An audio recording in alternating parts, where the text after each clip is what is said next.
Yes, yes. Welcome back to another episode of the Smokecast podcast. I'm your host, AP, and again, I'm here with my co-host and good friend, Sam.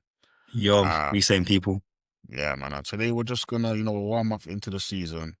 So using this ESPN article that I read the other day, we're going to discuss just what little findings we can think about, little things that we can see, little trends, or just something we notice about pretty much every team in the season. We're gonna try and cover every team. We might miss some out due to us maybe covering them in the last episode. Go check that out. But yeah, so yeah, NBA first month, what we're hearing on all 30 teams. That's what the article is called at ESPN, but we're gonna use it to kind of, pick out what we see, what we feel that we can see as trends or things to discuss on every team only 1 month into the season. Even though it's only been a month, there's been so much basketball.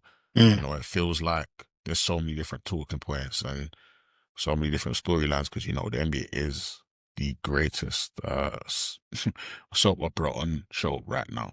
literally. Yeah, so we're gonna start off easy, I'd say. Start off nothing really to even discuss, in my opinion, just apart from how great they are. So 1 month into the season, uh, Oklahoma City are on pace for 70 wins. hmm When the article was written, it said that OKC were 15-1. They currently have added another win to that. They're 16-1.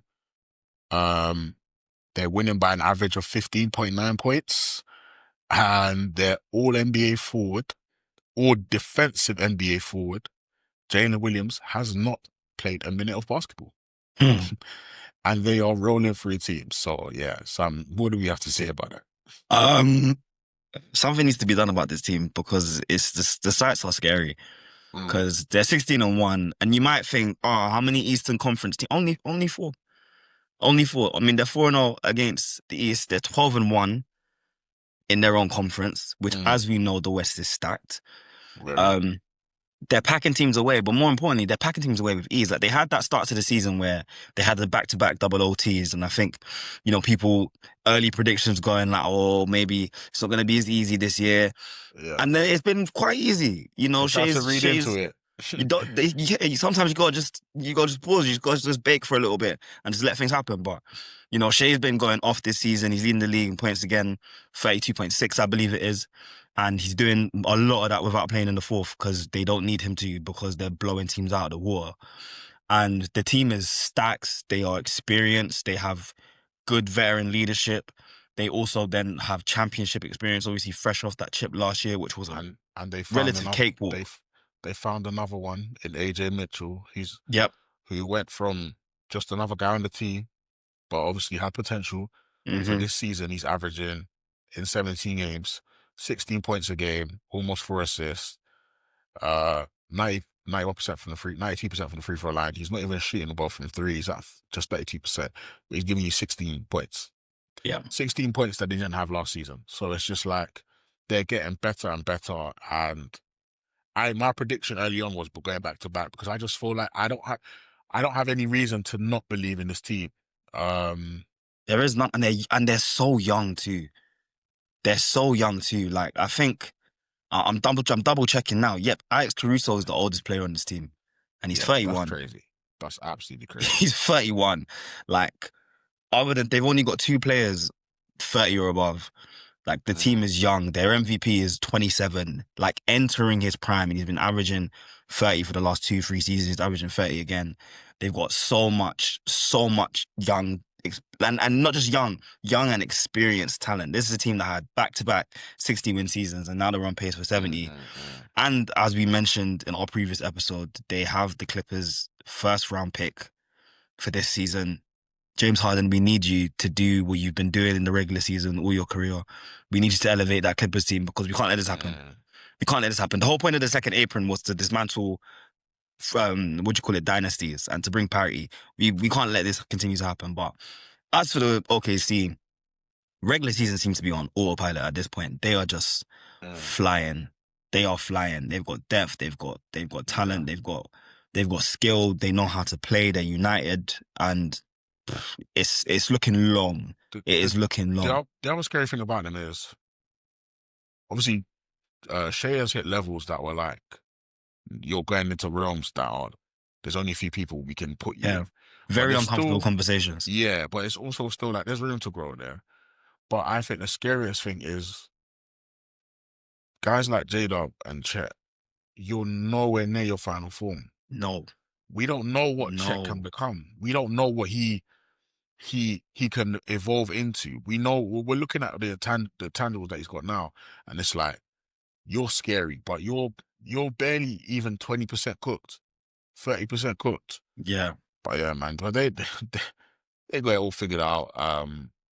Yeah, but let's moving on to the Milwaukee Bucks.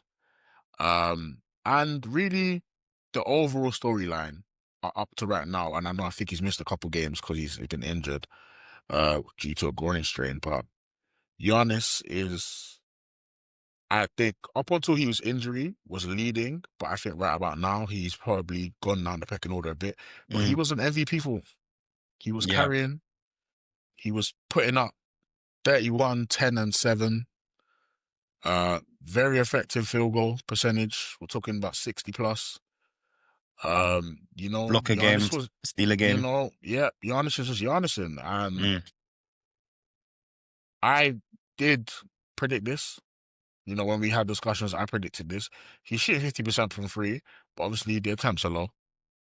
yeah. But hey, it's still great numbers. But I predicted this. I thought we are gonna have a backpack season from him, and it has been that. But obviously he's gone out injured now.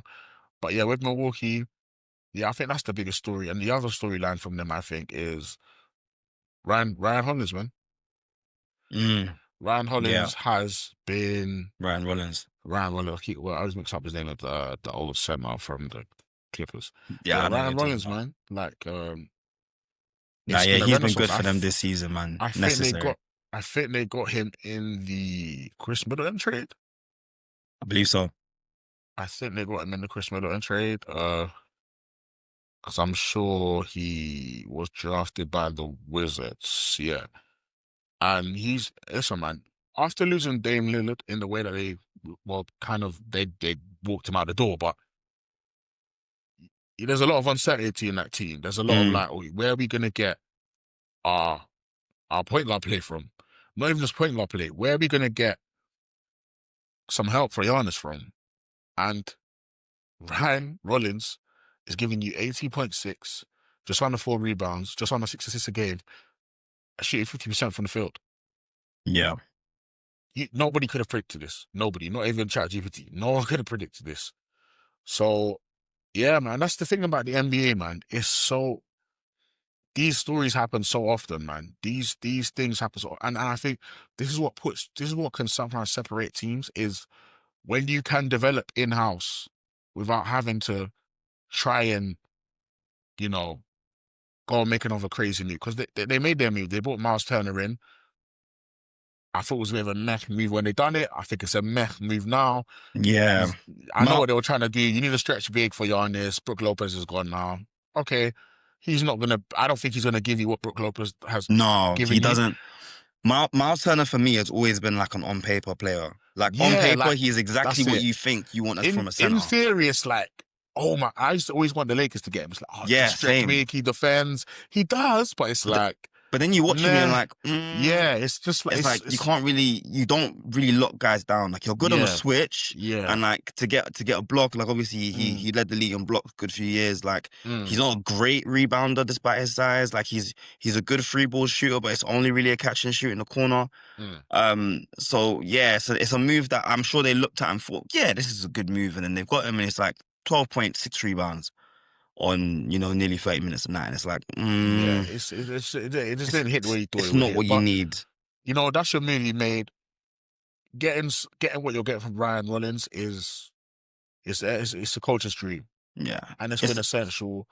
And he's gonna eventually earn himself a contract if he keeps playing the way he's playing. And I just watch some of his games, and I just like his you know, he has a bit of bite to him. He's got a bit of mm, like dog in him, as they say, and I respect that. His minutes have gone up from first season in the league. He's actually with Golden State, 5.2. Then um he was actually on the Bucks again, played 3 games before nothing really happening. But yeah, man, he's everything's gone up, man. Minutes gone up, double points have gone up almost three times. Mm. You know, yeah, man, he's doing the big one. And the teams like this, when it's just like Giannis and friends, it's so easy to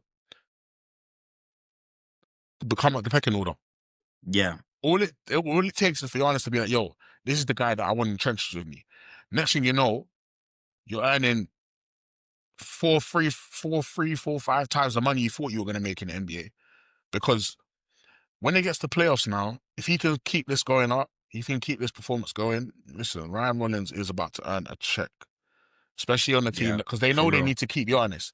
So, you I, know, but you know what? I'm looking at this team and I'm like, I know. Obviously, they want to keep Giannis, but I'm looking at this roster and I'm like, you're getting nothing. Like as great as Giannis is, you're getting nothing out of this roster, man. but this is the thing though. To trade Giannis, the other team would have nothing left. Do you know? So why would Giannis go? Do you know what I mean? Like But this he's is going. Giannis is only leaving if the ability to win a championship is at least 60 to 70% a chance. yeah.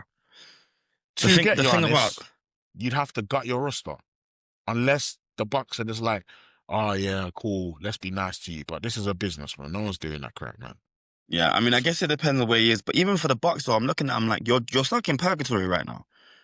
Like we spoke in the last episode about teams like being stuck in a position where you're not good enough to tank, or you're not bad enough to tank, and you're not good enough to contend. And like for the Bucks, like it does beg the question, like, what does your future look like? Because Mm, I don't know whether you are able to, because we've already heard of all of the like not turmoil, but mm, like a bit of drama or a bit of restlessness coming out of Milwaukee from Giannis' side, which is mm, completely mm, mm, understandable mm. because since that chip, they have just been slipping and sliding into mediocrity, and they've been there comfortably for a good few years when he has been putting up all time level production.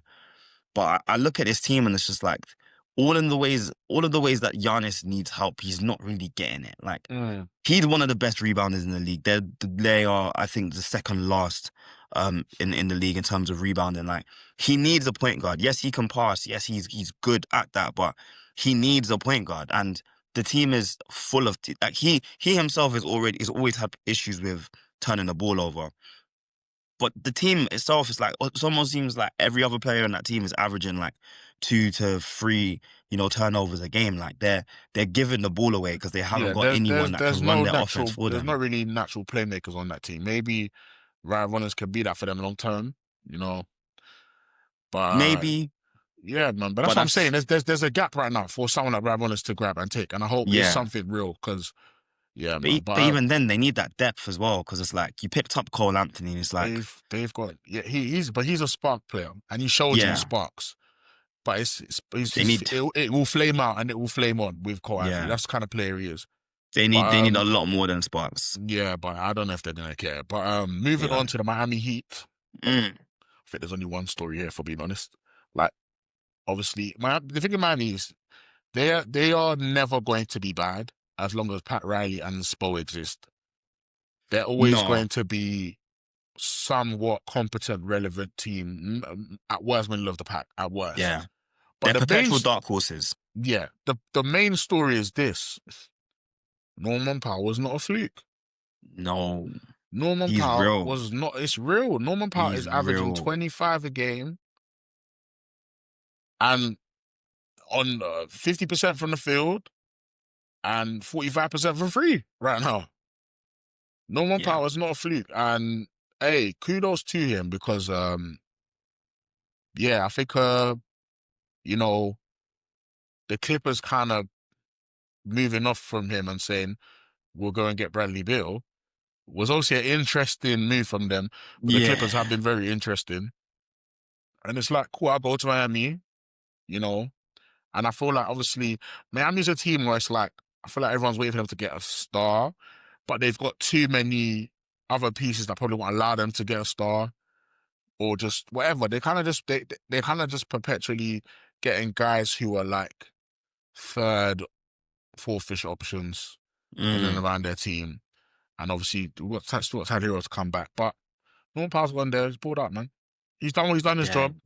You know, he's a main reason why they are fourth in the conference right now, 10-6. He's doing his job. Yeah, man. And let's see what happens when. We'll be interested to see what happens when Tyler Hero comes back. Yeah, man. I wonder how much will happen when Tyler Hero comes back. Because I wonder, like, what version of Tyler Hero are we getting when he comes back? Because that's been the thing with him these last few years. Like, Tyler Hero, ironically to me, is kind of like a Phil Foden kind of player where I'm like, when he's good, you're like, oh, could you be like an all-star level player? But then a lot of the time, you're kind of just like, you're not bad, but like, meh.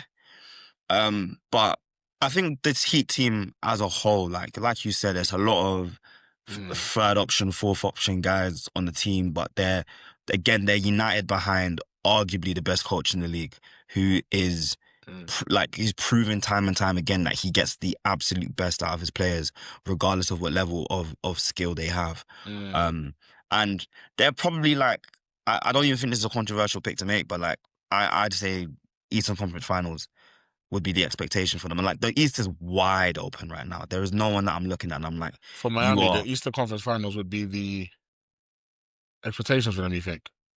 Yeah, I think so. I think certainly in-house. Oh, Certainly in-house. in-house. Okay. And I would be looking at them and thinking like, if I'm on that team, I'd be thinking like we should be going to the finals. Like there isn't a team that I look at and I'm like, they are so much better than us. Like regardless of what the record says right now, there isn't a team in the East that's like so much better than them.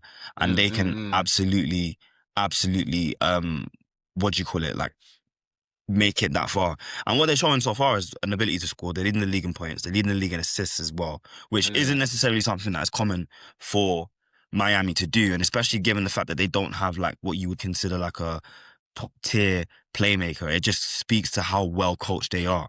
And when you're not relying on one or two players for exceptional production and you're just getting it from everyone across the team, that's so much more sustainable over the course of the season because it just means that everyone's bought in, everyone's locked in, and it's a squad that's played together for a while. So I'd expect them to do well. I don't think they're gonna go and pursue any big stars. Like we've seen it before with Pat Riley. He's the stingiest of guys. Like where there are superstars that might be available potentially, like even someone like a Giannis. Not that I think the Bucks would trade in conference, but even if he was available, I don't see Pat Riley giving up a bunch Yeah, of players to go get him. Pat Riley's not going to shake the manager tree or the organization tree for Yeah. a player. I think he's probably one of the last few teams or GMs that are not going to do whatever for a star. I think he kind of probably has pride in the fact that he's not, you know, star centric. He doesn't. Yeah. He doesn't. Maybe doesn't believe in the player first league. I don't know, Yeah. but I think it's that, and I think he also feels like if he gives up a lot for a player, like the player has that leverage of coming into the team and being like, yeah, this is my spot. You gave up all of this to get me. And for Pat Riley, it's like, nah, no one going above him or the organization. It's like it's him and the Miami Heat, and then it's everybody else that's employed by the Miami Heat. And he's not gonna mortgage the future, or not even just mortgage the future, just give up some of that power to go get a player. Yeah. But again, looking at the East, to make it to the finals, I don't think they need to. Yeah, I think honestly, if we're speaking right now, it's there's so many teams where it's like if they made it, I wouldn't be surprised. Like even what we said about Milwaukee, I wouldn't be surprised if they made it, just because again, this is the thing when a team like uh who we'll get onto later is at the top of the conference. So Pistons, it's like okay, and obviously we knew once you know the Tatum injury and then the Tyrese injury, we said okay, yeah, the East is wide open. But moving to the West quickly, we're going to talk about the Houston Rockets, who this season came in after a big trade and getting Kevin Durant over. You know, obviously then Fred went down injured. There was a lot of, you know, excitement about this team, and then it tempered a bit with the lack of, with not having the 3-point guard per se. But so far, so good, I'd say 10-4, you know. But I'd say one of the biggest things and most important things you're going to get from a team of this size, because I'm seeing lineups out there for men at the 1, KD at the 2, then Jabari, Şengün, and Steven Adams, which is just size all over the place. Pause. Yeah. So, you know, the offensive rebounding gap between them and the rest of the NBA at the time when this article was written, uh, it says that the Rockets are grabbing more than 2 out of every 5 shots they miss, which is That's insane. insane. To put their absurd 40.5% offensive rebound rate into perspective, the gap between Houston and the second place Portland is the same between the Trailblazers and the 16th place Nets. No team since the 96-97 season has eclipsed 38% across all 4 seasons. Yeah. It's insane. They're averaging So 50 rebounds a game. but this is no, it's not, it's a crazy stat, but they've got the best offensive rebounder in the NBA, and it's been the best offensive rebounder in the NBA for the last 5, 6 years, in my Yeah. opinion. Steven Adams. Yep. He's here to screen and rebound, and he's That's it. doing it. And the offensive rebound leader in the NBA this season is who? Steven Steven Adams. Adams. Steven Adams. He's averaging 5 offensive rebounds a game. And below him is Donovan Clingan. He also averaging that much. But then you just, again, you just look at the size, man. You just look at the size all over. They just got guys who could just rebound. They got guys who can get you extra shots. You got players like KD out there. And obviously, when he comes on and off the bench, the young guard, I always forget his name. I think he was in Duke. Was he from Duke? Kevon The Harris. no, the PG. He was a second pick last year. Oh, I always forget my his mind's name. gone blank.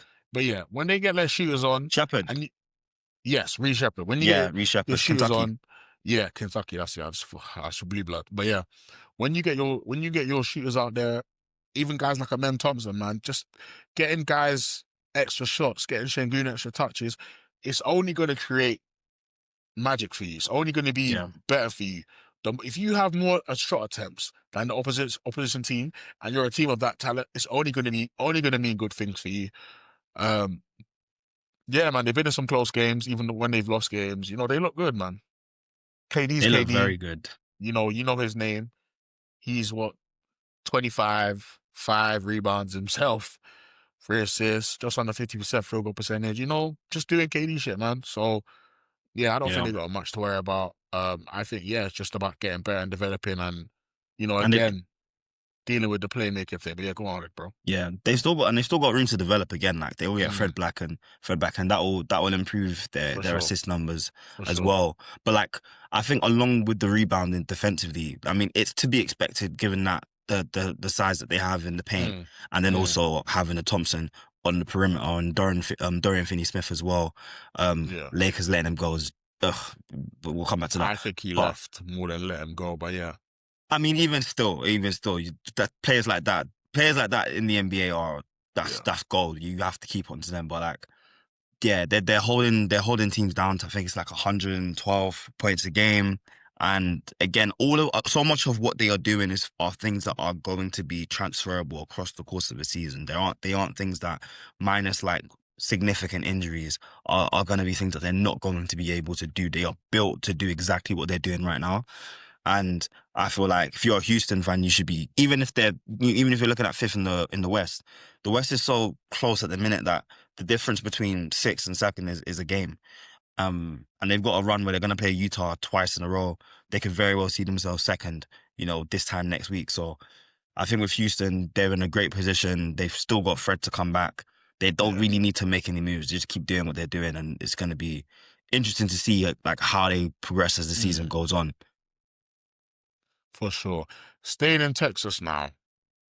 If you've lived under a rock, you wouldn't know if you're in the basketball world. But if you don't know, the man who made the worst trade ever in history has been fired, Nico Harris. And now the Dallas Mavericks are in this weird position where, are you going to start a fire sale? If so, how are you going to do so? And I think the main story right now is basically, how do you trade Anthony Davis? And this ESPN article has said something that I think is really kind of interesting. They say that several sources struggled to produce a deep list of suitors for Anthony Davis, who is set to make $54.1 million and then $58.4 million and then $62.7 million across the next three Jesus seasons. Christ. And I also think a player of his caliber and his age already makes it a weird trade. But then we've had some weird trades since that, where certain players, uh, such as Rudy Gobert, have garnered a greater haul than maybe most people think they should have gotten, which Yeah. has made the price of the bricks gone up. Like, and then and at the same time, I think a lot of execs now are probably trying to lowball more than ever now due to the luxury tax and the second Mm, apron. It's going to be a weird market for him because though yeah. undoubtedly he's talented, but also undoubtedly he's injury prone, and undoubtedly he's an expensive talent. And you know, it's going to be very interesting to see what they do with AD. And again, this is what happens when you make dumb decisions. You get dumb choices to make. And I think, you know, I don't see any perfect fits when it comes to value and fit for AD. Yeah.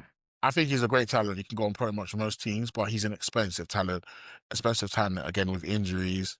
It's going to be interesting. I don't know how Dallas are going to get this done and come out feeling like they got what they would want to get from trading AD.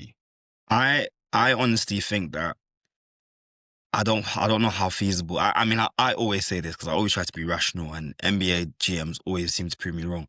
But I don't know what the market is. Like, just all of what you've just said, Yeah. like, I don't know what the market is. And I think now the second apron has changed a lot because, like, Mm. where we talk about the PG trades and the Rudy Gobert trades, that's pre-second apron, man.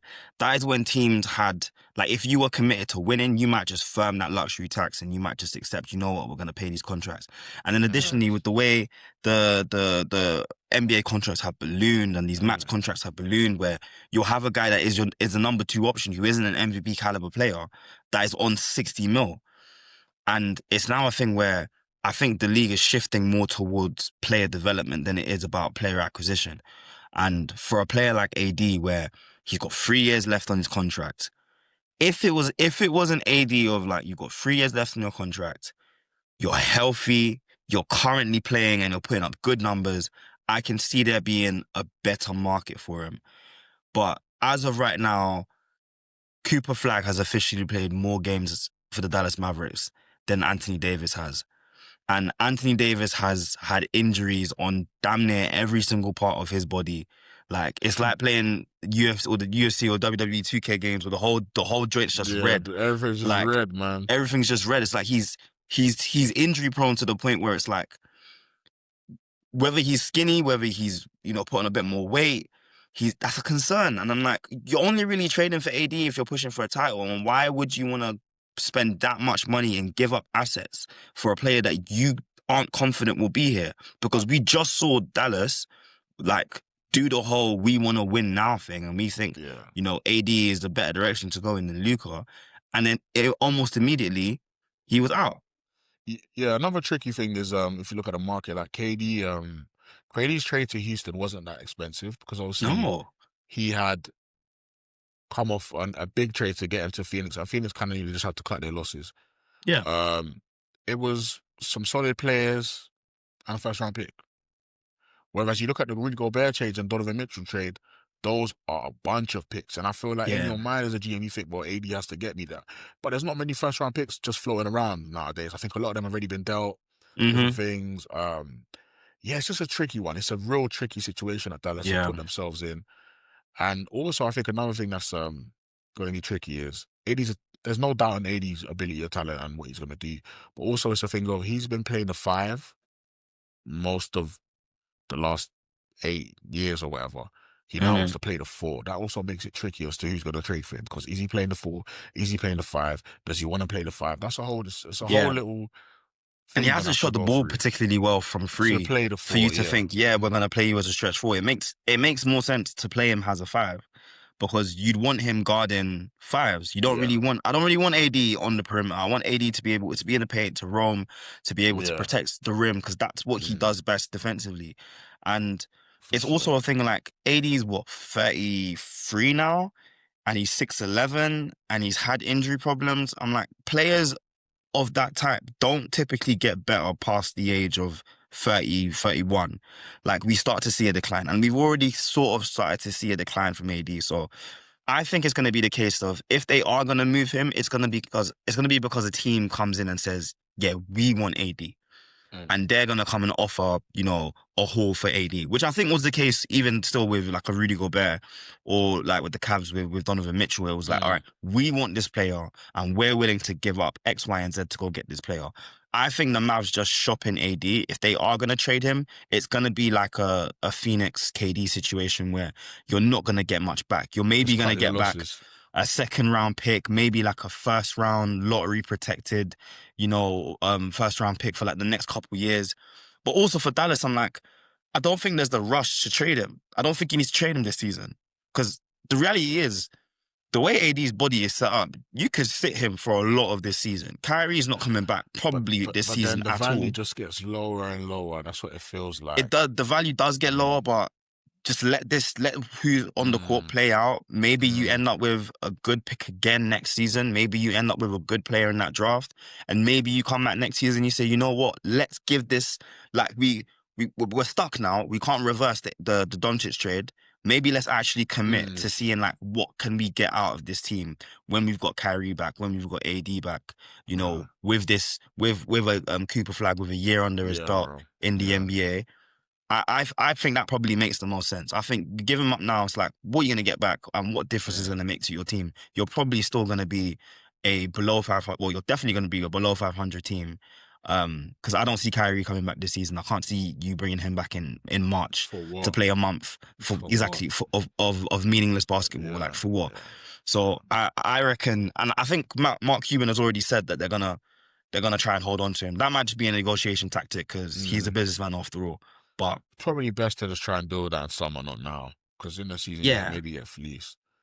But yeah, yeah. Dallas is just a case study for how you can ruin your future in the NBA. But moving over to the East to where an example of just life happening to you, or the NBA gods just not being in your favor just for the sake of it, for the script, man. Mm, The Indiana Pacers, man. Not even what are we, November? No, not even 6 months ago. Cloud9, NBA Finals, going toe to Cinderella toe, journey. Game 7, just proving people wrong, series after series after series. Then the unthinkable happens, Tyrese Achilles. And now, at time of recording, Pacers are 2-14, Mm, second from bottom in the East. And that first game against OKC, I thought, okay, yeah, they took them to OT.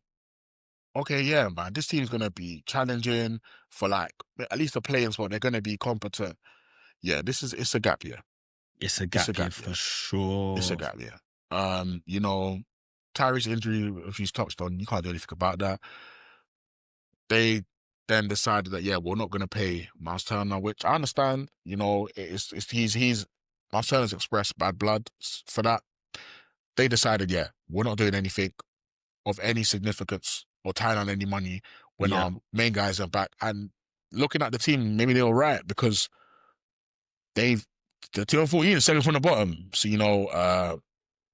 yeah, man. This is they obviously acquired the draft pick from New Orleans in June. mm, So they've got their 2026 pick. It's time to just this is it. This is it. Just yeah. yeah. This is Chill. it. This is a little blip season. Hopefully we get something nice in the draft. Flat odds. Maybe we get a number one pick. Maybe we get Maybe. AJ the bouncer to run the floor with Tyrese when he comes back. Oof. You know, they have the worst offense in the league right now, second worst in net rating, No which is surprise. yeah. And again, all this is doing really is because I think when Tyrese blew up, it was a lot of praise. Then it came with a lot of backlash because of, and I've even said myself, I feel like his off the dribble game for someone who has the ball so much isn't the best off the dribble scoring. Yeah. But there was a lot Very, of very backlash, and, downhill, and I very think transition. in the playoffs he shut all that shit down because Mm, he was the engine, man. And I want to shout out my brother here. My brother was telling me, yo, man, this is like, obviously he's comparing it to football. He's just like, yo, this is like you have to look at this as a Fabregas tick. That's what he kept saying to me. Like, look at this as like a Barcelona type tiki-taka. The way the engine, he's allowing this team to run the way it is. It's running.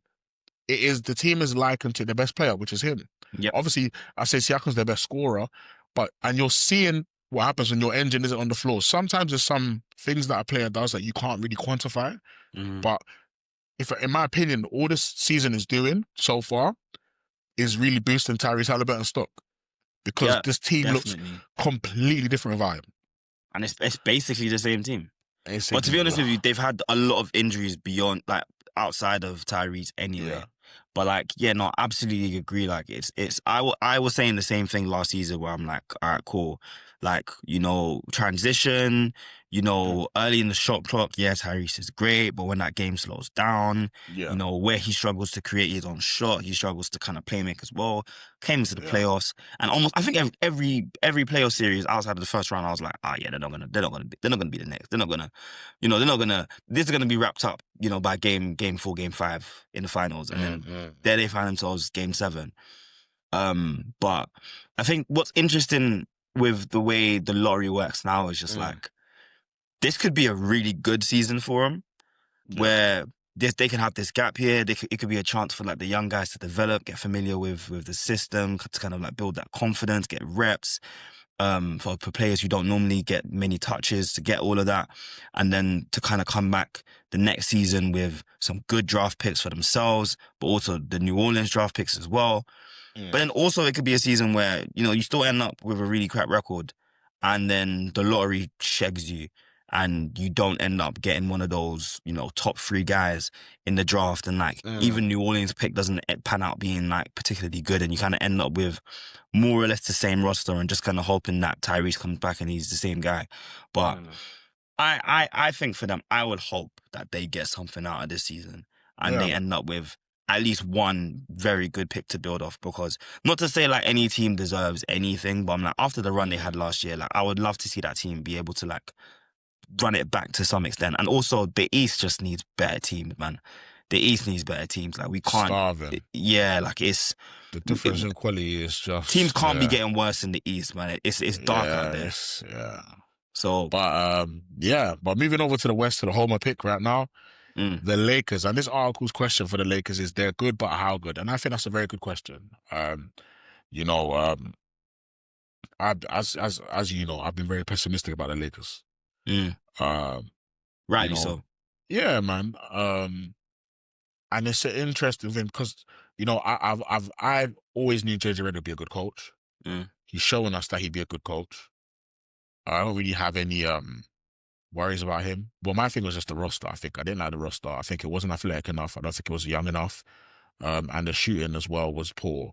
I think there was a lot of smart basketball, though. A lot of smart players like Austin Reeves, obviously Braun, Luka, and a smart head coach.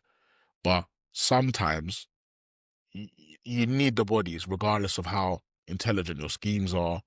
And like last year, they went out in the playoffs against the Wolves, having no center, had Rudy Gobert out eating. Rudy Gobert's never ate like that in his life. Ever. In his life. Rudy Gobert's never done it in his life. So it's just like, okay, then I go into next season and I'm just thinking there's so many other teams that have less questions than the Lakers. Again, when Marcus Smart came into the season, I'm thinking, I haven't seen this guy play basketball in like 2 years, really. It felt like he won his DPOY, then shit just went downhill after that. Yep. He's come in, he's been a spark plug, he's been a defensive demon, and he's added a bit of grit and energy that this team lacked and needed. Fairs. I'm going to give a lot of praise again, even though I did it already, to DeAndre Ayton, because I asked him, are you going to quiet the noise? And so far, so good. You know, he's averaging 16.5 and 8.8, but the last couple games, it felt like the last couple games just literally felt like 20 and 10 pretty much. 20 and 10 kind of thing, yeah. And I think that will hold over the course of the season. Yeah, like, man, he's got guys that are willing Luka, to give up the ball. Austin, even Marcus Smart as well. But I think my thing with this Lakers squad is, it's exactly what you said. It's the roster. Like I know what LeBron's gonna give us. I'm confident in what Austin's gonna give us, and we know what Luke is gonna give us. But at the same time, all of those players, their limitations, their the drawbacks, it's the Mm, same thing. mm, It's the same thing. It's defense. It's like mm. Austin offensively, great. Defense. Like, I don't want to call him a liability because it's not that he yeah, doesn't but work on defense, but like he's six he's four. limited. He's limited. 6'5", Yeah, whatever, but like he's limited defensively. like LeBron at 40 is by far the best defender of those three.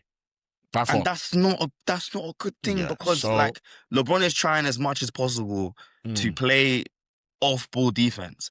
He is not trying to maximize minutes playing on ball intense defense. yeah. And just like even then, like your paint presence is like, yes, we've seen good production from DeAndre Ayton, but defensively, Yeah. this team it's like Yeah. it's like a So, hot knife through bar in terms of getting to the it, rim so to the literally, opposition. even in this article, it's saying the Lakers are giving up 69% shooting.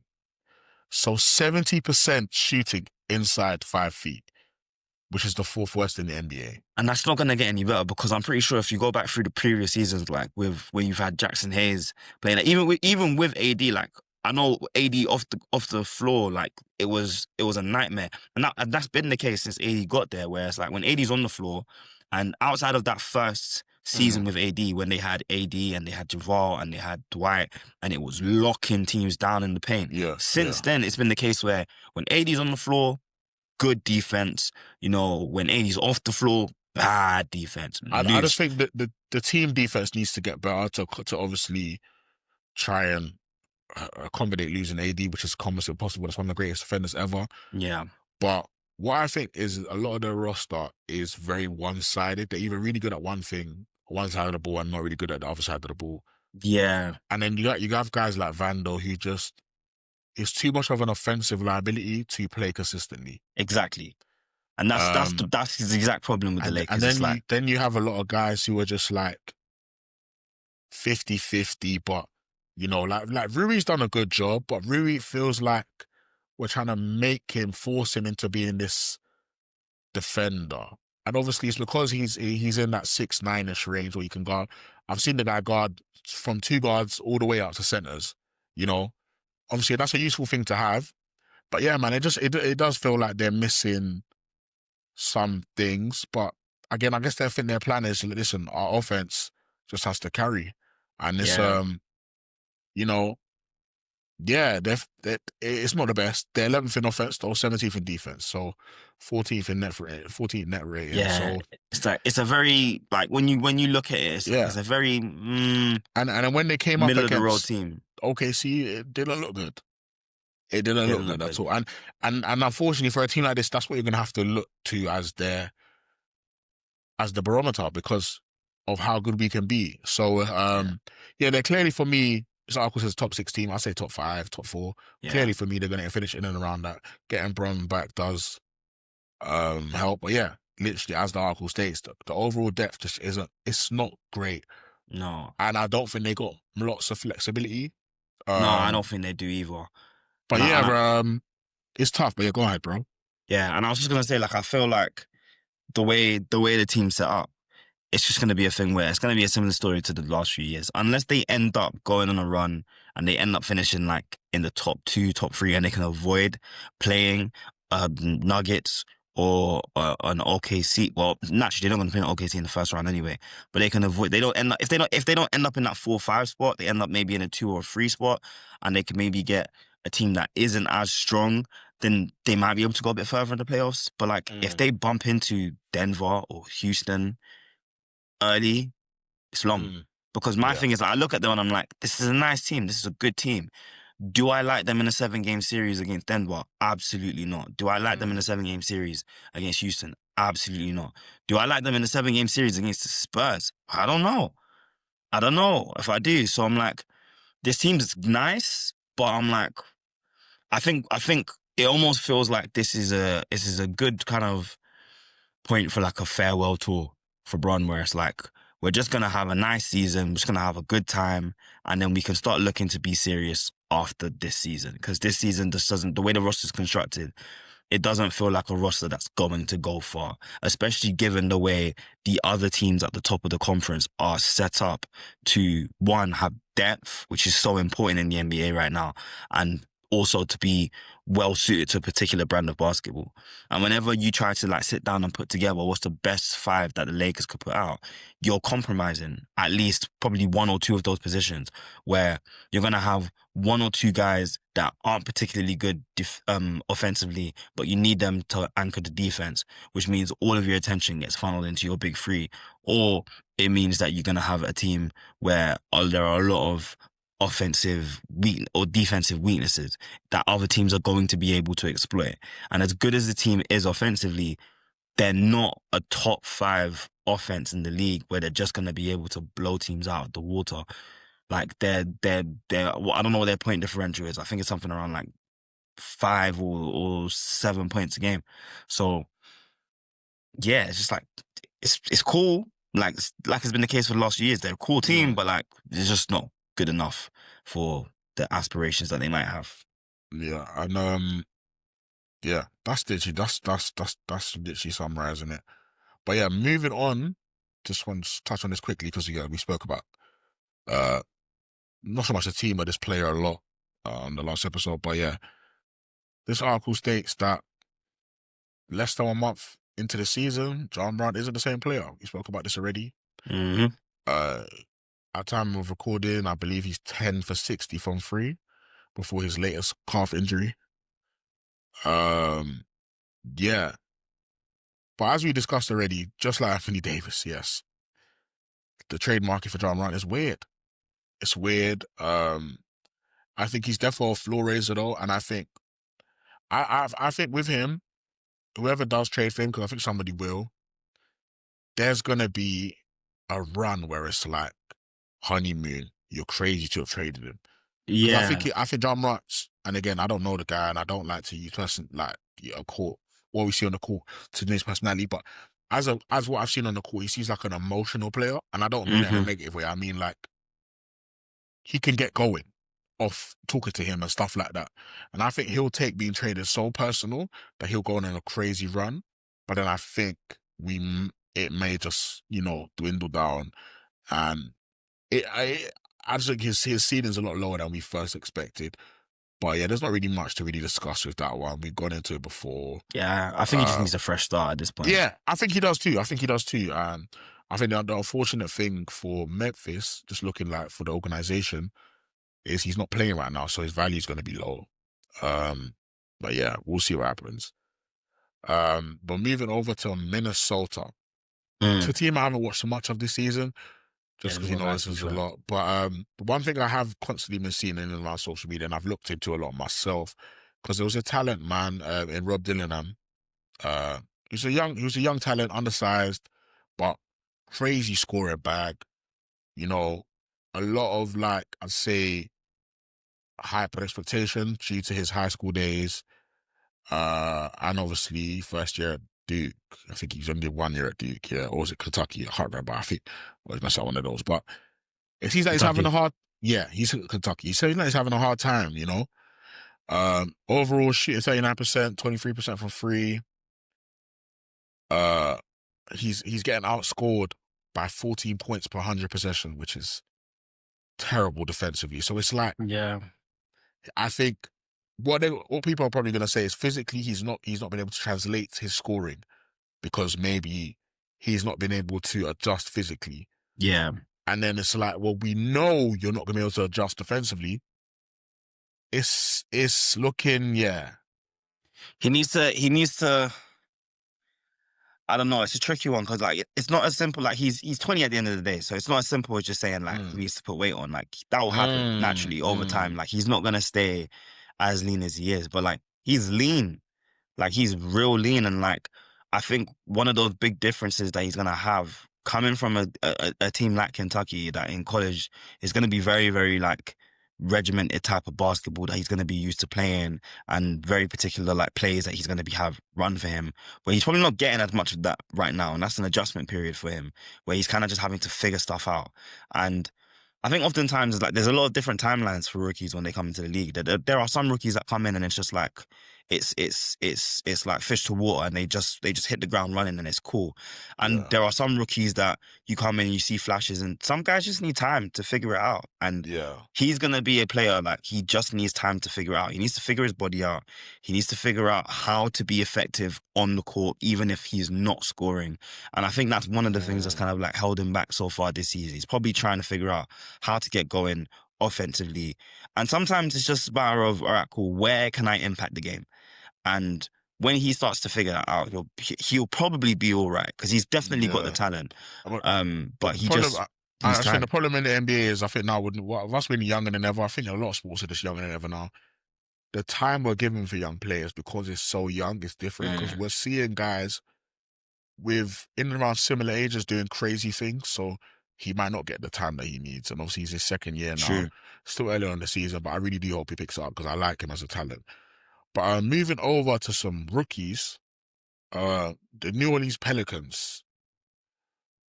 As of recording, time recording, they are bottom of the Western Conference, 2-15, and they fired their head coach Willie Green. They were 2-13 when they did. They've lost two more games since. Um, yeah, this is like a shit show over there. The reason being is they traded Atlanta its unprotected draft pick in 2026. They traded it Mm, back and also gave Indiana back its selection, which happened just before Halliburton's Achilles injury. yeah. Now they wanted to move up and get Derek Queen, I believe they did all this for. It's a double-edged sword, Yeah. man, because we look at draft picks like, especially when it's like a stacked draft like the next one, it's like, oh my God, how could you do this? You know you're bad, blah, blah, blah. But man, draft picks don't always pan out. I think I'm going to be a bit nicer to New Orleans. I think, especially the two rookies they've drafted, Jeremiah Fierce looks great, but Derek Queen looks like something different, bro. If you watch his game and you look at his numbers, and I think they're starting to run the game through him. Like Mm, I saw beginning of the last game, I'm thinking like 5 minutes or 7 minutes, he had 2 points, two rebounds, seven assists. And then I think he ended the game with like 27 and 7 or something like that. yeah. You need to watch Derek Queen and you understand, you watch him, it's something you can't teach his feel for the game. His rebounding ability is already there. He can score without a 3-pointer already. And again, we discussed on the last episode, playmaking and the ability to elevate your team and the ability to feed your team is something you cannot teach. And I think it's almost for me either the most or second most important thing about being a star player is what you can do to help the rest of your team be better. I Mm, think for me, it's Luka Doncic, it's LeBron's, it's Jokic. I think it's their best attribute. It's because we know how good you are, but how can you use that gravity to then elevate your team? Because again, you can't do it by yourself. I understand they're losing right now, and obviously it looks crazy because their picks are not going to them. But I think there's a realm where they come out looking good because I think Derek Queen, and he's not a yeah. player that's relying on athleticism. It's not Zion. I Yeah. think he could be something special. But obviously, it looks crazy as hell right now because they're No, it bottom of the does, but West. like, I think, yeah, where you have that grace for New Orleans is like this isn't a team that's been poorly put together or even poorly run. It's just been a team that's been victim to circumstances, and like they're a young team.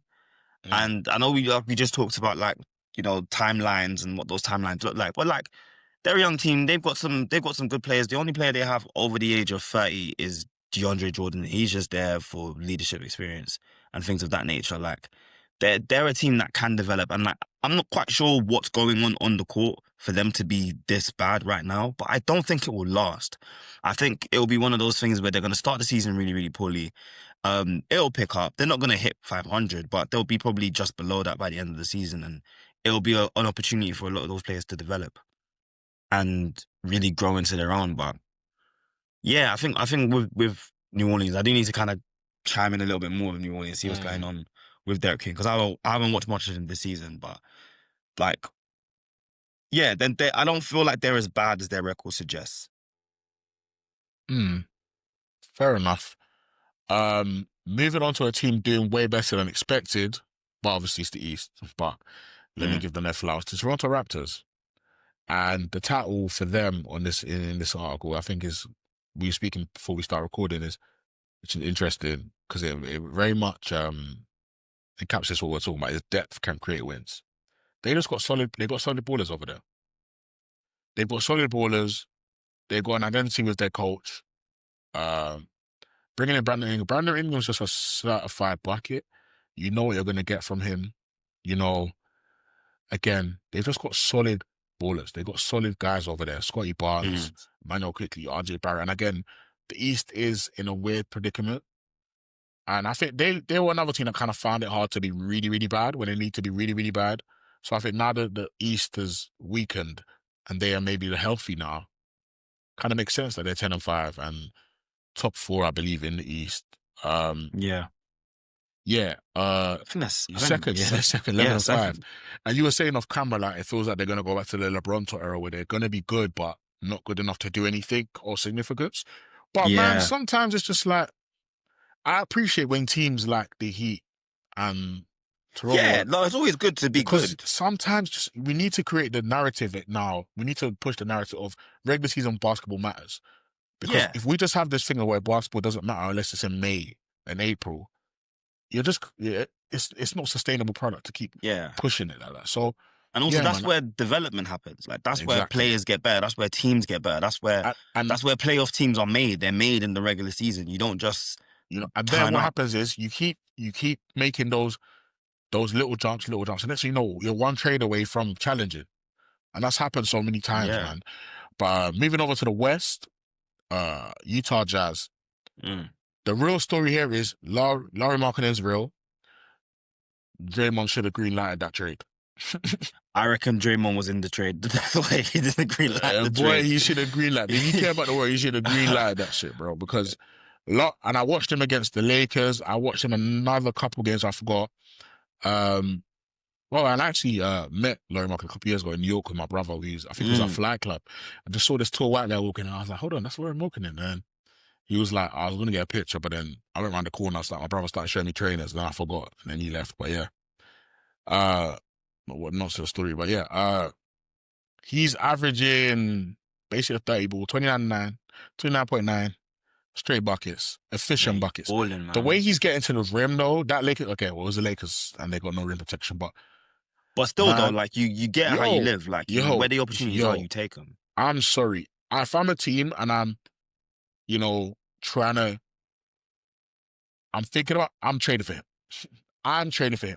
Yeah, that I am trading for him now. Now, now, now, now, in now. in the last episode we were talking about like a Sabonis and like what the market is like for him and like Laurie is the type of player that you go for Yeah, man. because I think the one thing that you just touched on it, the one thing that he was really missing from his game, where he showed quite consistently abilities to shoot the free ball since he came into the league. Like he was drawing like Dirk comparisons, obviously Yeah. being European, Mm, for mm, his mm. ability to shoot the free ball. But Mm. with his now improved ability to like put the ball on the floor and get to the rim, this is the guy that you want on your team. Like this is exactly what a lot of teams are missing, is a guy that can space the floor, stretch the floor, get a bucket, be a primary scorer if you need him to. If he could develop like a little bit more passing out the post, but mind you, he's in Mm. Utah, he's the number one option. Who is he passing to? He's So of just course he's going to take those shots himself. scoring is, I think, it holds its least value it's ever held as a trade chip. Like people just looking for scorers because it feels like there's 20 points everywhere. But 7-footers doing that. Hold on a minute. That's a little bit different. Mid range, low post, getting to the rim, 3-pointers. He's got the bag, man. And Yeah. listen, man, he has no business putting up these numbers in Utah for nothing. Yeah. Because even averaging 30, Utah 11th, you know, so yeah, man. I think I see him getting moved and Utah are gonna get a bag for him. Yeah. And I think rightly so. And I think that's the play. That's what they're working towards. Put the ball in his hand, let him ball out, let Yeah. a team come calling, cash in, build around your young star, and go from there. Because I'm not. I mean, he seems very unproblematic. We haven't heard anything coming out of his Yeah. camp about anything, but like It's year 8 now. He has not played a single playoff game. Yeah, that's Like insane.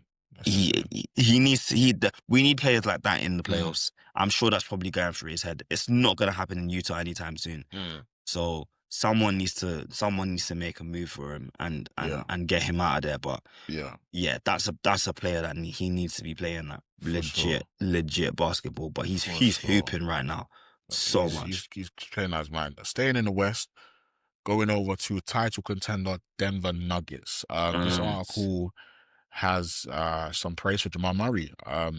The late season Jamal Murray playoff, Jamal Murray's come early. He's averaging a career high regular season 22.5 points per game. Denver look good as they always do, but I have a different thing I want to talk about with Denver. mm, We know Jokic is Jokic. Aaron Gordon started off crazy. yeah, Even got a 50 ball this season. You know, uh, Aaron Gordon's one of my favorite. Like I said, character development, like it's a story.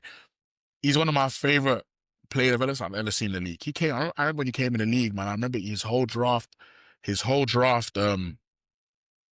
like build up. I remember all of it, man. I was around. I was quite young back then, and I was just like, man, this is next Blake Griffin. This is Blake Griffin. You know, his Arizona days, even high school days and everything. This is Blake Griffin 2.0. He went to Orlando, and it was like, yeah, you're not a number one option. But since this yeah. guy's got to Colorado, got to Denver, he's just every year improved. New life And now breathed he's, into him. literally new life. And now he's literally just, I don't know if you could think of a better power forward to play with Jokic. I just think It's perfect. it almost feels like, he's the Draymond to Steph. Do you know what I mean? He feels like Mm, the like, the, he just the perfect yin and yang for Jokic. Because if yeah you think about it, yeah, prime Draymond Green, the way he's playmaking and all of that, for a off, because Steph Curry's a point guard, but he's an off-ball point guard. yeah. So, you know, and I just think it works so well, yeah. So that's all my praise. But the real thing I want to talk about is Cam Johnson. It's been a bad trade.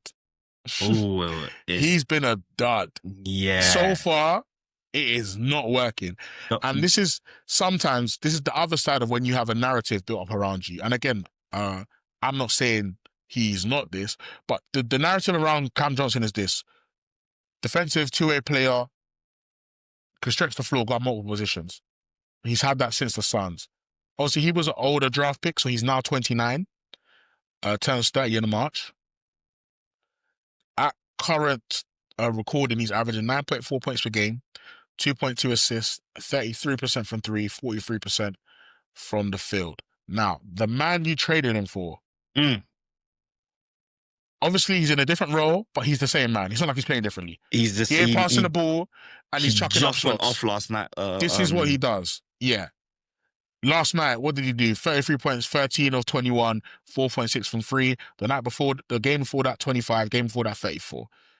He's Listen, averaging 25 a game. the Nets are bad. This is what they do, blah, blah. Michael Porter Jr., career average of 16.6 points per game. All of that basically being at in Denver. This Hmm. season is averaging 24.8, 7.7 rebounds. 3 assists, career high. 3 assists a game. He's dishing. He's dishing out the ball. Yeah? He's passing. So, right now, this looks crazy. It looks crazy. It looks Because, insane. like, his points per game from for his career average is up almost 8 points per game.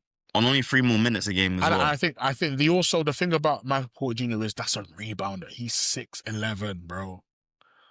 He's 6'11". This is not just a sniper. It's not just a scorer. And I think what the shots that Cam Johnson's getting may look easy when it's MPJ getting them shots. And it may not be easy now that he's getting those shots. Yeah. And I also think it's a difference in the type of player because I feel like Cam Johnson is a far more hesitant player when it comes to scoring. I don't feel like he has. I think in his head he plays with like a it's a Yeah, it's an it's am a team it's a game. yellow Yeah, light in yeah. his head. He's looking for the cleanest of opportunities to shoot, whereas Michael MPJ Porter is Jr. is playing my the career. the ball is up before it's touched his Yeah, hand. he's Like playing he's my already career. decided He he's said it putting it multiple up. times. I don't see you guys. Yeah.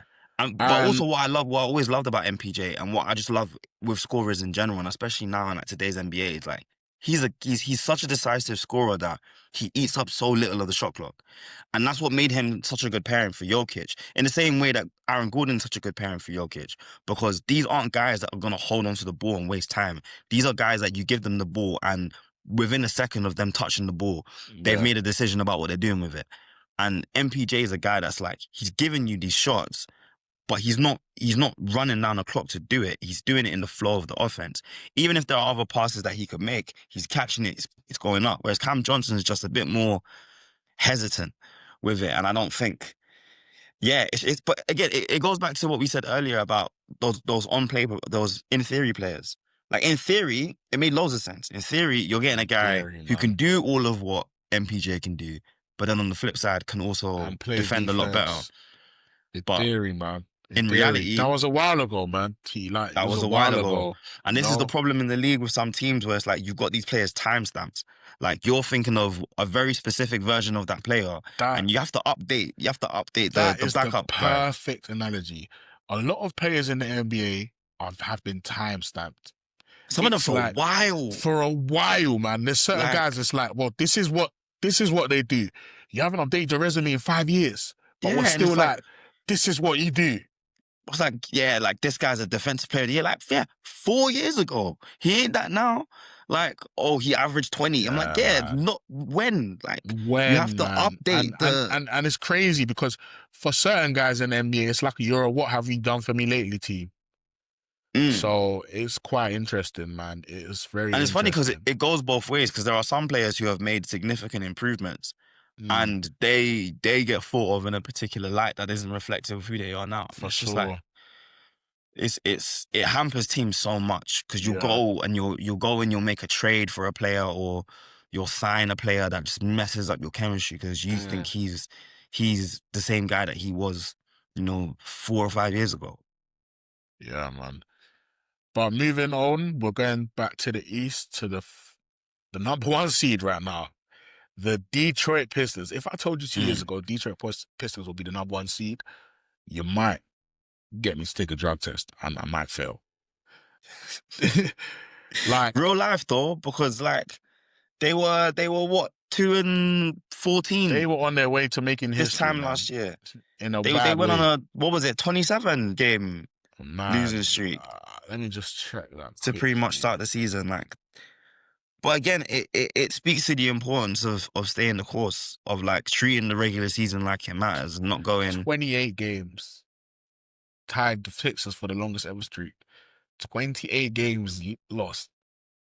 And you know what? I vividly remember Cade being in that press conference. I can't Saying, remember where they were in that in that mm, in that mm, in that mm, losing streak, but he was like, "We're we're not not, this we're bad. not, we're not this bad." Mm, And I remember watching it going, I think you might be. mm. Turns out, I mean, at the time they were that bad, but like Yeah, big picture, it shows the they importance of started like making correct developing a moves. They squad. started developing. They got the right people around. But speaking of development, the player that I want to give some praise to, and the article JD. does too, is Jalen Montez Duran. Mm. He has, it feels a little Dwight Howard. It's 20, it's 11, you know, defensively, he's got physical tools to be great on that side. But offensively, man, he's Boy, it's hooping. he's hooping, man. He's He's absolutely absolutely hooping. hooping. He's a bit scary. He's very, very scary. You know, Yeah, low key. yeah, Not even man. low key, high key. He's his career average up until this point is 12.1. So he's having a career year pretty much everywhere. You know, block a game, steal a game this season. Yeah, man. He's moving scary, bro. Almost 70% field goal percentage, which you expect for someone of his skill set. But yeah, man, then you pair that now with MVP candidate, in my opinion, Cade Cunningham, who I was watching an interview, and I think it describes him very well. It was during his draft uh period when he was coming into the league. Someone like an exec just described him as a grown man. And obviously Yeah, he had a child quite young. I think that probably added to it. He just seems very cool, calm, collected. He doesn't seem to, and this is not a negative, but he doesn't seem to like have gone through the other like, I don't know, man, mental ups and downs that a lot of younger players coming into the league go yeah. through. He's very grounded. Yeah, but and the thing is, talent wise, he's been this since he came to the league. You know, his career averages are 22, 5 and 7. This season he's averaging 27, 5 rebounds and almost 10 assists. His free ball ain't even hitting like that. He's hitting under No, for 30% for free. but he's money from mid range. Money midi, man. Literally. And I just think he's going into that realm, and I think he's probably there already. And because of his size and things like that, I think he's an unguardable player, and he's gonna solidify that. And obviously, I think with him, all we're looking for now, and we saw a lot of it last season, is just we're looking for a statement season slash playoff run. Yeah. And I think we discussed a little bit about Detroit and how I think they've got a good roster around him right now. And, you know, they can add little things to it here and there, but I like a lot of what they've added to that roster. I like Hmm. Duncan Robinson. Tobias Harris, I think, has been a great vet for them. They've got their all-world level defender in one of the Thompson twins in the SAR. They've got two good bigs for me in B. Stu, Isaiah Stewart, and JD, who we just talked about, Jaden Durant. So, yeah, man, we still got Jaden Ivey to see what he can bring to the team. You know, there's a new guy that's been balling for them recently. Um, I was literally just watching some highlights of him. Let me just give him some praise quickly. I think it's Dennis Jenkins. I think they got him from like the G League or something, man. But he's been balling for them recently, the last couple games. Um, yeah, man. I just think Detroit is a good place to be right now, man. Mm. And it's all behind their best player, Cade. You know, and he's doing what he needs to do over there, man. And it's nice to see, man, because you see a lot of these teams, and I'm going to talk about one now where it's just like it feels like you're in perpetual losing, just perpetual nonsense you're going through.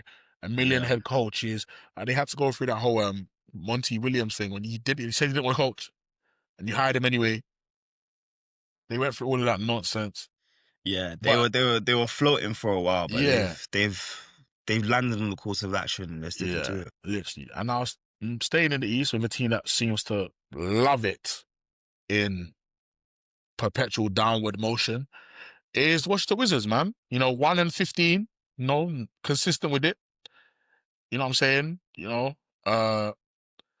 14 game losing streak, who were also on a generational losing streak when the Pistons were on that run. And I remember Kuzma kept coming out saying, we don't want to be that team that breaks a losing streak. And it's like, Yeah, they're still bad now.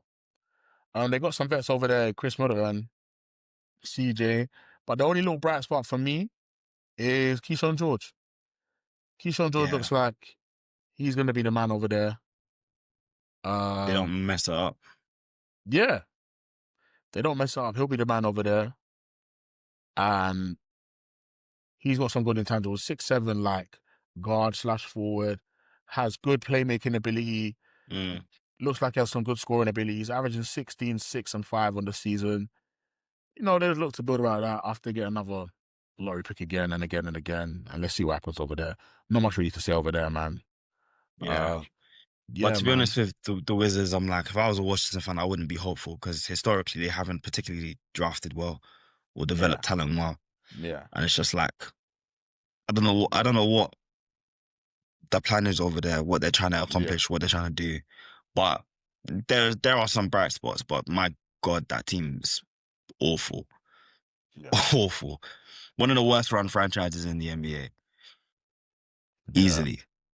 Um, staying in the East for another team who, again, loves the perpetual downward motion. The Charlotte Hornets. Time recording 4-12.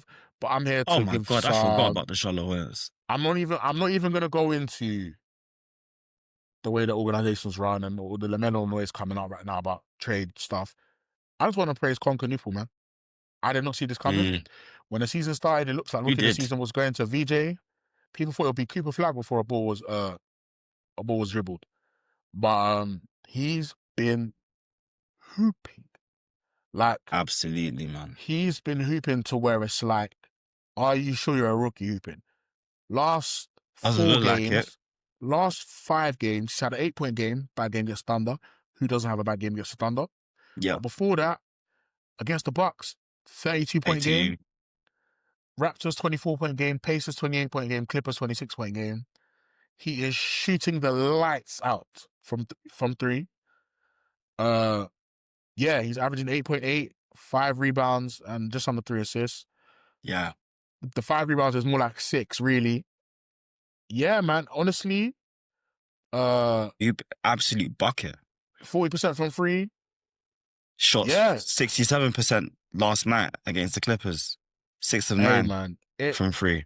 and the way it's going, I don't see it slowing down because it's something that it didn't start like this. It developed into this, and he does a very good job of using his 3-point gravity to get himself to the rim. And it's like he's one of those guys where it's like, how does he just get to the rim? It looks like, how is he doing this? And it's his gravity. They know they have to press up high on him Yeah, because they got to close out. he's lights out.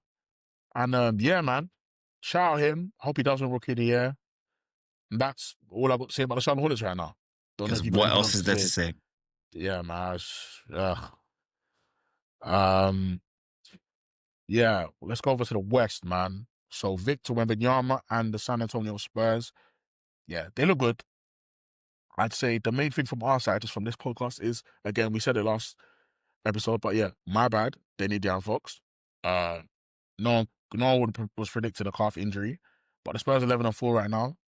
De'Aaron Fox has come in and been important for them. Mm. Very good sophomore leap from Stephon Castle. I think he's averaging 17 and 7 assists. We know what he can do defensively.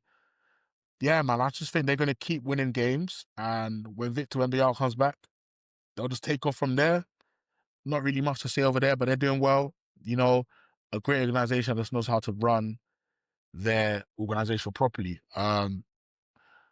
Yeah. It speaks to the importance of like knowing when to be competitive and knowing when to rebuild Mm, and like retool. And like mm, they're in a position now where like they don't need to blow anything up. They don't need mm. to start again. They can afford to lose their best player and still Yeah. have enough depth to hold down the fort, have enough space to develop young players, a Mm, good mix of veterans and young talent as well as play like established stars. So the Spurs are in a good position. And like mm. this, it's not like this is a championship or bust year for them. Like they are Oh, on schedule to be that contenders that alien is in the in his future. early 20s. We got time. Yeah, they got time. He's 21. Um, yeah, moving on to the East, a, a East contender. They've been the contender for a couple of years. The Cleveland Cavaliers. Mm, Um, they made some off-season changes. They let Ty Jerome go. They brought in Lonzo Ball, one of my favorite players. Even made a 2K build of him. Um, and I think it's just taking a lot of time for all that to gel. You know, Garland had to come back and stuff like that. We're just kind of waiting for everything to gel. But mm, they'll never be a bad team. You know, no. they're 11-6 throughout that. You know, They feel like a wait and see team. yeah, I feel they're like the last couple wait and see. seasons they've put up 60, near 60 wins. And Yeah, now it's I'm a not thing of like, interested in it needs to the regular translate. season. Yeah, and again, I know it's kind of conscious what I've been saying about regular season that needs to matter more, but they're in a little group where it's just like, I know you're going to be 50 win seasons, 50 win team or high 40s. We know you're going Yeah, to make the playoffs. The regular season, you've proved it now. yeah, We need to see the next bit. yeah. Because it's been Um, underwhelming in playoffs the last couple seasons. yeah, and I think a lot of that is down to, I think there's a big gap between there's a group of people who believe Evan Mobley can be something that I don't think he's going to be, in my opinion. I don't see the offensive jump that others see, but what he is great. It's an all-world defender who's going to average near double doubles, but you're not going to get 30 balls out of him. No, he's not that guy. He's just not. You're Like I not. think, I think people need to accept that he's quite close to his ceiling, if not And that's what I pretty much think. I already think there. what it is I personally see as it's the consistency through what this is. And that's still great. But Mm. that next step, I think it's a step too far in my personal opinion. But yeah, we'll see what happens with the Cavs, man. Moving on again, the Golden State Warriors, man. Still, what's going on with Kuminga? We thought they resolved it, but it wasn't really a resolving it because it wasn't really resolved because it was kind of like a head down, just take this money kind of thing. Yeah, Um, they they didn't want to started lose off him all for right, nothing. but it feels like they've gone on a little slump now. They're now 500, 9-9. You know, and the thing about the Warriors is they, I think, are about to experience the Jimmy Butler experience. When shit's going well, you love him. Mm. But when shit starts to go left, sometimes Jimmy Butler, and I don't think it's wrong per se, but he's not going to be quiet about it. And sometimes Yeah, organizations want you to be quiet about it. He's not going to do that, especially because sometimes I think unfairly it's put on him, you know? But yeah, I think they're in a weird place. I had a lot of, I saw a lot of media with bigger names than mine saying they like this team better than the Lakers. And I was like, I don't see what you're talking about. I don't yeah, see it. I couldn't see that too. I'm like, maybe this is another one where it's like Mm, timestamp. I'm like, they've like with the Jimmy Butler trade. I'm like, this isn't yeah. 2020 Jimmy Butler. This isn't Like, 2022 Jimmy Butler. Like, or 2020. What year was it they went to the finals again? 23, I think it was. yeah. Like, it's not that guy. It's not that same But guy. And it's like even if it was the guy, he's never been a regular season guy. ever. I think the man that owes you an apology to is Stephen Curry because it's therefore Stephen friends. Right now, he's Mm. averaging 28, almost 20, always 29, you know, 4 assists, whatever, 40% from free. He's balling out his mind. But again, it's Stephen friends. Like, it's almost Giannis-y. Maybe they should find a way to link up. But yeah, Draymond will man. just veto it. Yeah, man. Because, you know, he's the guy over there, man. Big up Draymond. Staying in the West, going over to LA, the Clippers. We touched on them the other day. Shout out James Harden, man, quickly, man. 55 ball, man. The system. One of the The best regular season players system. we've ever seen. We've ever seen. And that should mean something, man. You know, CP3 just announced his retirement. I think there's a couple guys in that team that should be looking at retirement soon. I think You most know, of the teams should be looking at the that retirement is a soon. that is an old people's home. Yeah, Do you know what I'm trying to say? A lot of them men are soon gonna collect that pension. That team is old, bro. That team is old. it's so old. It's the Uh, oldest team in NBA history. It's crazy, yeah, and it, and I and just and they look like it. they do. And currently looking at their team, they are 12th, 5-11, 11 losses already. And I had again a lot of teams putting this team over the Lakers. That much I couldn't A lot of believe. guys saying they like this roster over the Lakers, and it's like, okay. I But think that just yeah, comes down to people not wanting to root for the yeah, Lakers. everyone hates the Lakers, and I Yeah, get it.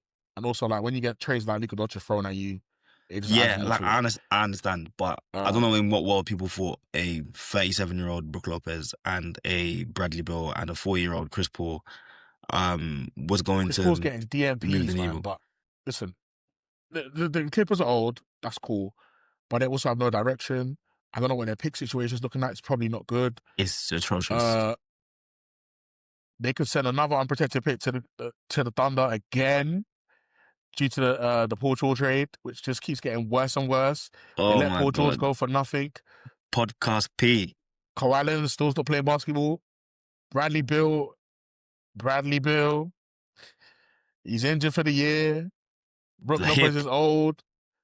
Norman Powell's balling out in Miami. It just doesn't look good in Clipper It's a fan. bad it's bad It look. don't It's look good in bad. Clipper City right now. If you're a Clipper fan, I'm praying for you. I Not mean, much. Where are But they? Do they yeah, exist? no, they're there. They're there. When I went to LA, they're there in hiding and Fairs. whatever. Uh, Maybe it's because the tickets are cheaper. hey, that new stadium it might not be, man. They got toilets Oof. everywhere. But yeah, over to the east again. The Knicks. Yeah, man, the Knicks Mm. good. I think. They're another one. Wait and see. Yeah, because the offense changed, but I think he's Matt Brown's added a lot more movement to the offense. I think they're just getting used to it. The 9 and 6, Mm. they're going to be good. But what they done last year, again, they're in that mode where it's like just be a top 4, top 3 seed, and then you show us what you're about because Yeah. their season starts in April, May. Yeah. I mean, Um, it's what we've said already about like the importance of the regular season versus like yeah, expectation. Like we know what you can do regular season, but yeah, now where you're switching this offense is clearly to make sure that when you get mm, to the playoffs, it's not all Jalen Brunson and your team can exist without him when he's not on the yeah. court and he's not getting I doubled liked a lot. and tripled. Yeah, for sure. I liked a lot of their additions and like Yabusele and Jordan Clarkson. I think they're still trying to gel and have an impact. Especially Yabusele. But yeah, man. Again, we're just waiting for the playoffs for them. Um, as you said, great point that you made. It's just about not making it Brunson and friends when it comes down to it. Can other guys chip in and get over the line? Mm. Um, Next, we're gonna stay in the East. Orlando Magic. We discussed this on I think off air was basically Desmond Bain going to the Magic hasn't been what we thought it'd be. He's No. shooting a career low 31.5%, and I think it's just because everybody knows you're the only one that can stretch the floor. Yep. Uh, Paolo he hasn't done what I thought he would do this season. He's had some couple games earlier where he's taken some his shot select has been a bit crazy. Yeah. Um, it almost feels like Jamal Mosley's seat is getting a bit hot. And again, I met Jamal Mosley at the America when USA came when we went to go see USA, and he was watching the game in the stands. But Oh, swear. Where yeah, was yeah, I? yeah. I went. I think I went up to get a drink or something. He was in the stairs, and I was Oh, like, "What's up, coach?" He's like, "Yeah, you're right, man." But fair G's. yeah, man. But yeah, I just think it just hasn't gone to plan. No. But it's still early. And again, the East is but they're 10-7 right now. They're 7th seed. But yeah, they haven't been a great offensive team, and we all thought, adding Desmond Bain's, you know, shooting ability should add to that. This article stated they haven't finished in top 20 in offensive rating since the 11-12 season. Yeah. Uh yeah, man. So it's not looking good for that offense. It's hard to watch, which is why I haven't That's watched many of crazy. them. But the ones I have watched, I watched that. I can't remember who they played when there was like 6 seconds left, and Paolo took that crazy fading free to try to win the game, and it was just like insane. But yeah, they need to get that offense moving again, and their Yeah, defense hasn't been the best either. Um, so it's just like they just need when to you do when things you differently. yeah when you've lost your identity and the new kind of thing you're trying to add isn't also working. It's just like, okay, so what we doing? And that's what happens, and they start looking at coaches. So, yeah, they're 8th in defensive rating right now, which is not the worst, but it's not as good as we know they can be. But yeah, man, they're in they're in for an interesting season, I think. But yeah, I'm just gonna see if there's any more I want to touch on. A lot of teams it's just kind of like the same old, same old. Um, we already talked about OKC. I just checked on they're first in, I think they're first in offense and fourth in defense. Or fourth, I Yeah, think they're first in defense or fourth in and fourth in offense, something like that. Yeah. Flipping hell, like this team. yeah. Yeah, good luck, OKC's man. Good luck. done. Good luck trying to get out the West. It's a myth. There's Atlanta, but we spoke about them in the Mm, last mm, in the mm. last episode. The Kings. Um, Ugh, the Kings, yeah. yeah, I spoke about them as 3 and well. Like 12. you paid, Trade everyone. yeah, But the, I think everybody's on the table, though. I think that's the you thing now. traded Like, for the Bulls. You got the Bulls. You found out why the Bulls traded the Bulls in Zach LaVine and DeMar DeRozan. Love them, but it's just like it doesn't. It's like you doesn't just got a work. bunch of talent. It doesn't mesh. Yeah, We and then talk you about got Sabonis on the last Russ, and it's episode. like It doesn't. It's the yeah. spacing is horrendous. Then you and the thing is that what epitomizes them is you paid Schroeder what 40 million, all that money, whatever. Then you got had the season started when they signed Westbrook? I feel like the season had started already. I might be No, I bugging, but think they got him just before the like it season was started, you just get before the Russ, season started. and Russ has outplayed this guy to where you have to put him back on the bench. You have to put Schroeder. Russ balled out. You tried to put him on the bench to put Schroeder. No, we paid Schroeder guy. Schroeder was so bad, you took him out, and now Russ has to start again. It's just all a mess. It's all a mess, man. Yeah. It's all a mess. It's all a mess. And I know they got a new, I believe, GM in there. I think they got I think it's the old Bulls guard. He has a podcast with Mo Mootsie from the Hoop Genius podcast. Shout out them. I think they got a new GM over there, man. I know who you're talking about. I can't remember his name. Yeah. No, it's not him, but it's his friend, Scott Perry. Oh, Perry, right. Yeah. Yeah. So yeah, and it's just like I think it was a tough job because they're kind of stuck in purgatory. But I think sometimes you just need to blow it up, and they're in a position where I think blow it up and don't even worry about what you get back. We need to start again. I was under the impression that when they traded De'Aaron Fox, that's the direction they were going in, and then clearly somebody It was along the line was this convinced retool thing that people keep trying to do. And I'm like, I don't get why a team that has made the playoffs once in 20 years is trying to retool. You need to destroy everything and start again. Because what are you retooling? Like, Yeah, I don't know, man, but like they need to let it go, and they just need to like move on with like looking to rebuild around I don't know who, but somebody or something, or like do what the Nets did and just say, you know, we're gonna let everything go. We're gonna be bad for a little bit. We're gonna get some good picks. I'm gonna try again. We're gonna build from there. And the timeline is not as long as you think. Sometimes you just need to pull the trigger, just because it's like you're so much closer to being bad than whatever minuscule chance of this turning into something. Like, Yeah, there was a point where you were just as far away from being bad as you are as being good. You were middle of the pack. Now you're just bad. You're just bad. Your talent is older. Just sometimes just clean slate. Let's start again. Let's just start again. yeah. But obviously, if you're a fan of the Kings, it's like, do you even trust them to start again? Because the Kings, over the last 20, 30 years, have been one of the worst run organizations in the league. Yeah, but I think let's finish off with a team who's actually been another team that's been poorly run, I'd say, in recent times. But with a much better history, the Chicago Bulls. They started off hot. A couple of injuries has come in and they've gone a little slump. They're now 9-7. Josh Giddey was balling off early, you know. Marcus Buzelis, a guy that I said to look out for in the previous podcast, shows some intriguing signs and stuff. But I think they're in a weird position where, you know, they're gonna get a bunch of cap space soon. You know, Anthony Davis has talked about wanting to finish his career in Chicago. You know, I think as well as Vucevic is playing, they're gonna want to move off him. Yeah, it's time. Do they want to move off Kobe White? He's an interesting one. I think he's in that Cam Thomas realm where we don't really know what your value is. You know, they're in an interesting situation, but it's just to see what they do with it.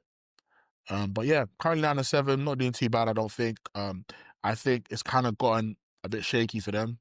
But yeah, that hot start was never gonna, last. No, I don't know if anybody thought that was gonna be real. Like, it was a good start, but they are right where I thought the Bills would be, which is just above 500, which is where they've been pretty much forever. Yeah. So yeah, I think they're another team that's just like they need to figure out what the direction is and what the plan is for the future. Because at the minute, they're just content with being all right. and hoping that all right maybe turns into good. But it's a better position to be in than the Kings, who are terrible with Yeah. aspirations of being all right. So I think with the Bulls, they just, like a lot of teams in the East, they just need to figure out like what's the plan, like what's the move. Yes, you're a 500 Mm. team, but you're only a 500 team because you're playing in the East. Because if you weren't, if you look at your record outside of your conference, it's not particularly pretty. So I think for a lot of those organizations, again, they just need to figure out what are we doing here. Um, because like what value is it being in a Mm. playing team in the Mm. East?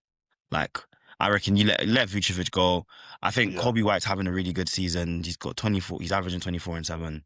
So Mm. that's a guy that you could potentially move on and get Mm. some decent pieces back. I don't know Mm. what you'd get Mm. back Mm. or package him in a deal, but yeah, it'd be interesting to see what they decide to do. But Mm. yeah, the East is just very directionless at the moment outside of a Very few teams directionless. that Yeah. seem to know what they're doing. But yeah, we'll Uh. we'll, we'll see how those teams shake out Yeah. over the Before course we, of the season. before we wrap up though, I actually want to talk about one more team who are a lot better than I thought they'd be, even though they've only beaten one team over 500. I think up to this time. Uh, the Phoenix Suns, man, a lot better than I thought they'd be. 10-6 right now. I want to give Yeah, praise to Devin Booker, man. He's back playing point guard. 27-7 right now. He's finding his way back to playing PG, which is a hard position to play when you haven't played it, especially at their level. mm, You know, he's beating the teams that he's supposed to beat. I don't know what their ceiling is. I think they could be a really fun playoff team that could spoil someone's night. Do you know what I mean? Like, beat a team in the first round that we didn't expect to lose in the first round. You never know. Dylan Brooks has added something to that team. Um, and I think, you know what? Speaking of Dylan Brooks, he got the last laugh from that Memphis ordeal.